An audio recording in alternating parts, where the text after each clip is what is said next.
반응이 센 CBC 뉴스 지금 시작합니다.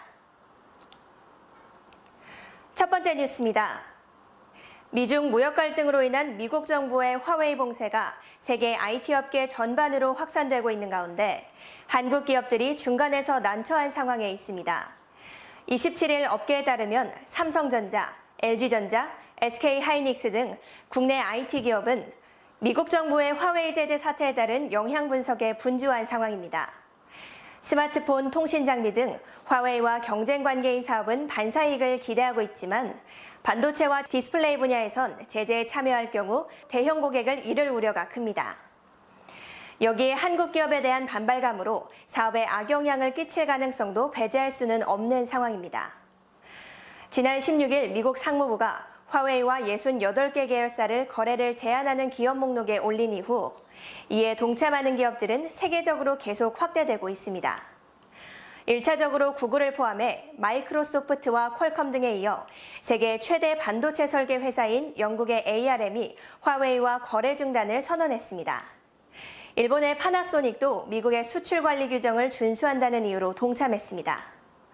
미국 정부는 한국을 포함해 독일, 대만 등 주요 국가의 기업에 대해 반화웨이 전선에 합류할 것을 요구하고 있는 상황입니다.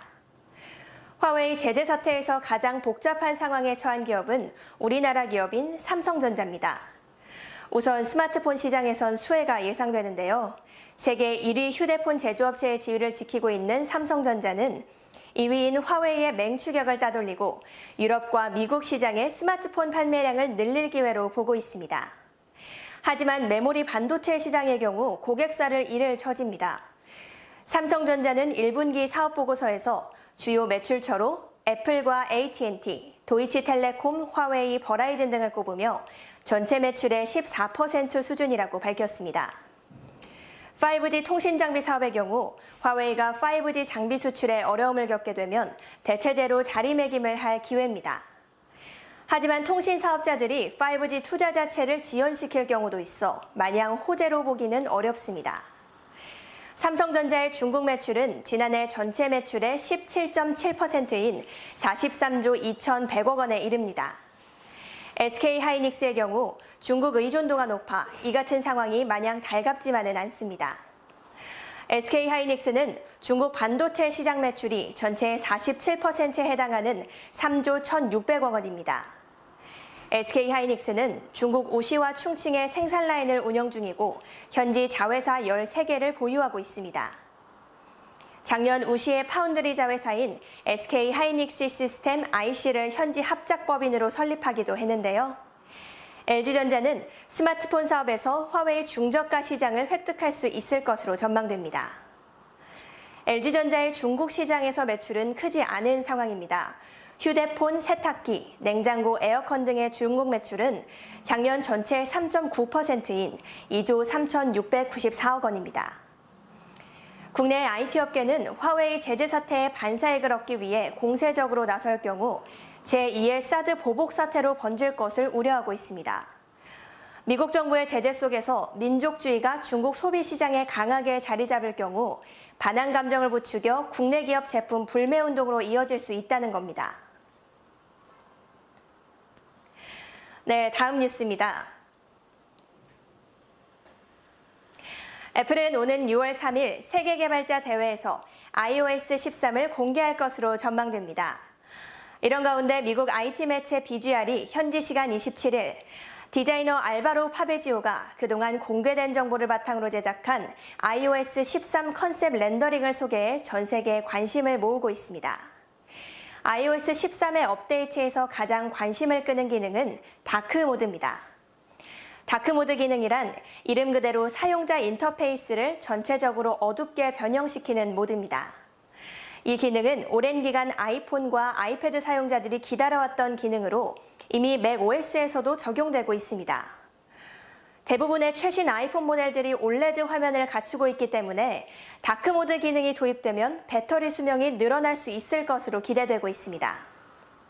또 주목받는 기능은 새롭게 도입되는 아이패드 기능입니다. 다양한 iOS 기기에서 복사하기, 붙여넣기 기능을 할 수 있고 맥에서 했던 작업을 아이패드에서도 이어서 할 수 있는 등 연속선 관련 기능이 개선될 예정입니다. 그 외에도 아이메시지는 프로필 사진과 이름을 표시하는 형태로 바뀌며 사파리는 다운로드한 파일을 맥의 다운로드 폴더처럼 한 곳에 모아 관리할 수 있도록 바뀔 예정입니다. 또 아이폰 찾기 기능과 나의 친구 찾기 기능이 통합될 것으로 보이며 부모가 자녀의 iOS 기기 사용을 관리할 수 있는 스크린 타임 기능도 시간 제어 범위가 확대될 것으로 전망됩니다.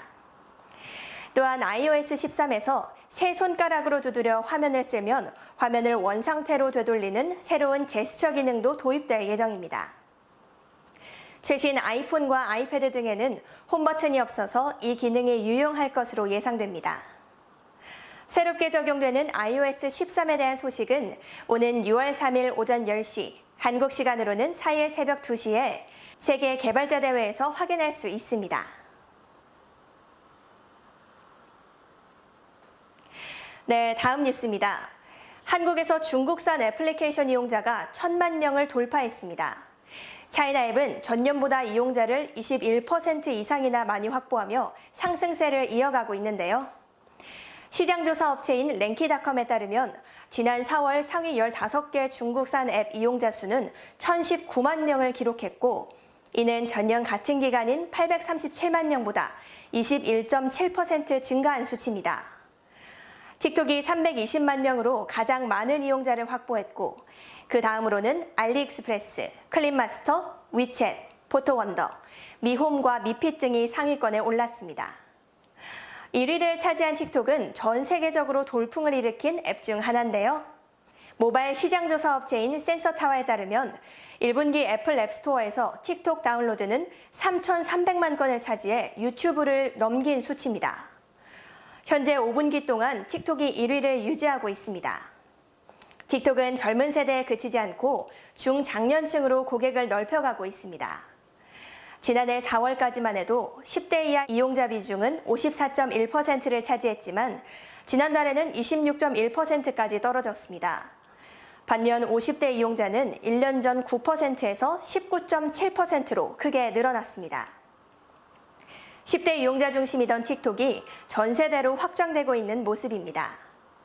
오랜 시간 집중해야 하는 다른 콘텐츠 이용과는 다르게 15초의 짧은 영상과 또 특별한 영상 편집 기술이 없어도 다양한 콘텐츠를 공유할 수 있는 게 장점으로 꼽힙니다. 유통시장 트렌드도 중국산 앱 이용률 증가에 큰 기여를 했는데요. 알리익스프레스가 대표적인 예입니다. 없는 물건이 없다는 알리익스프레스는 긴 배송 시간에도 불구하고 빠르게 성장하고 있습니다. 다양한 품목과 저렴한 가격을 강점으로 내세운 알리익스프레스에 대해 주문하고 느긋하게 기다리면 무엇이든 구할 수 있다는 인식이 퍼지고 있습니다. 대륙의 실수라고 불리는 샤오미도 한몫했습니다. 샤오미로 대변되는 중국산 생활가전 구매가 크게 늘어남에 따라 이를 제어하고 관리하는 앱도 함께 성장했습니다. 샤오미 스마트 가정용 앱인 미홈과 스마트워치용 앱인 미핏이 대표적입니다. 이베이 코리아에 따르면 1분기 중국 직구 거래 규모는 전년 같은 기간 대비 37%나 급증했습니다.